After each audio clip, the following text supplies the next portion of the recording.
message of some rock music is thoughtful and positive.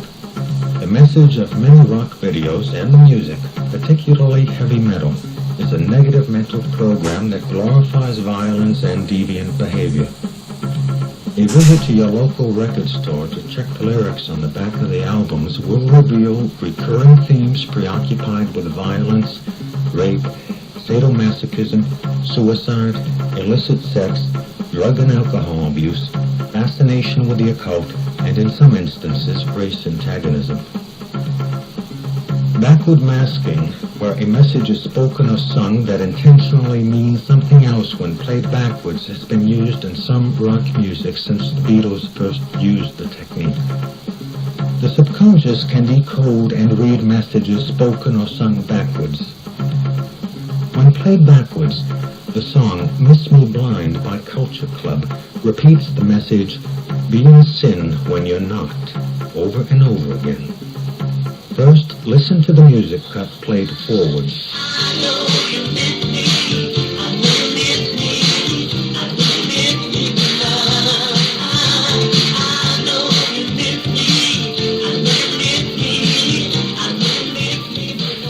Played backwards, the message is, "Be in sin when you're not."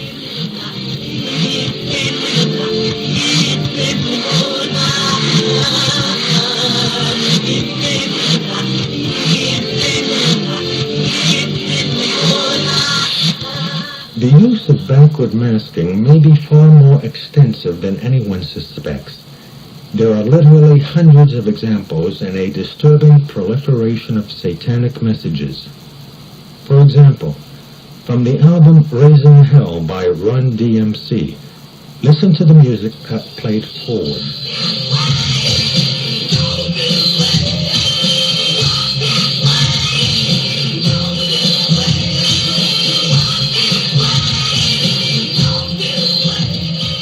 Played backwards, the message is, "Hail Satan."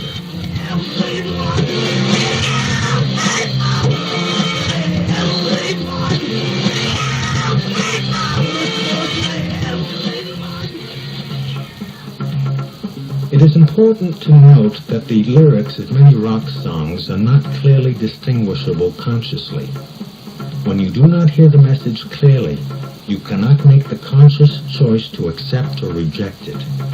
When you cannot make that choice, or when that choice is taken away from you, the message is programmed to your subconscious without your being aware of it.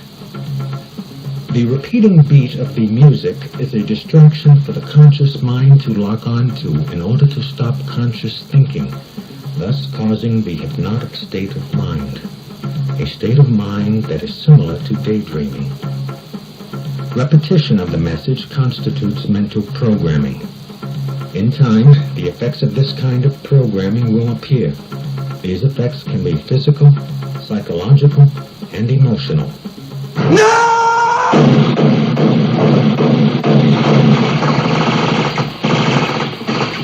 Numerous motion pictures have precipitated violence over the years. The Warriors, one of a number of movies about street gangs, was followed by a rash of violence in cities across the nation.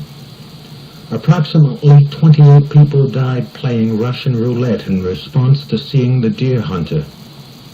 The press reported that John Hinckley Jr. told his attorneys that the idea to assassinate President Reagan came to him after seeing the movie Taxi Driver. A report released in 1982 by the National Institute of Mental Health said, "Violence on television does lead to aggressive behavior by children and teenagers who watch the programs." Dr. Thomas Narut from the U.S. Naval Hospital at NATO headquarters in Naples investigated the use of film to train servicemen who were not inclined to kill to be able to do so. Films were screened which showed people being maimed or killed violently to desensitize the men to those acts. A progressively more graphic depiction of violence in movies, television, and music desensitizes people, especially young people, to real-life violence and increases tension, anxiety, and fear among older people who perceive increasing lawlessness and the breakdown of society.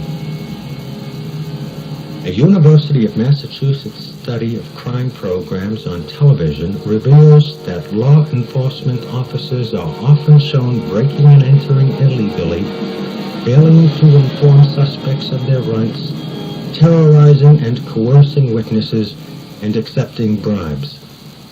Constitutional guarantees are regarded as bothersome technicalities that hinder the police in the performance of their duty.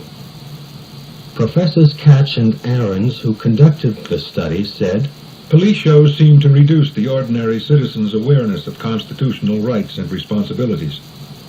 Many people engrossed in the drama of rapid-fire action or preoccupied with violence fail even to notice blatant police-state tactics. The Supreme Court has consistently expanded police powers and governmental authority while curtailing individual rights, thus enacting into law principles much like those presented on TV crime programming. The relationship between the increase in crime and the decrease in individual rights is a classic example of the Hegelian principle of bringing about change in a three-step process. The first step is to create a problem. The problem in this case is the increase in crime brought about in part by mass media programming of criminal behavior, making violence an acceptable means of problem solving, especially among young people. The second step is to create opposition to the problem. In other words, create anxiety and fear in the public so that people demand that something be done about it. The third step is to offer the solution to the problem that may entail a restriction of individual rights or some other predetermined goal, thus bringing about change that would have been impossible to impose on people without proper psychological conditioning. By causing emotional stress and mental confusion, judgment is impaired and suggestibility increased. Under these conditions, people allow their rights to be diminished without realizing its ramifications. The war on drugs is another example of this strategy in action. In 1936, a movie used hypnotic suggestion to give the audience instructions to do something.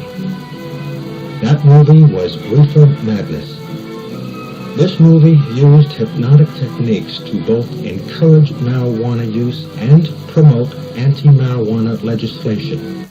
Parents, you and all other school parent groups about the country, and you must stand united on this and stamp out this frightful assassin of our youth. You can do it by bringing about compulsory education on the subject of narcotics in general, but red marijuana in particular. That is the purpose of this meeting, ladies and gentlemen, to lay the foundation for a nationwide campaign by you to demand by law such compulsory education.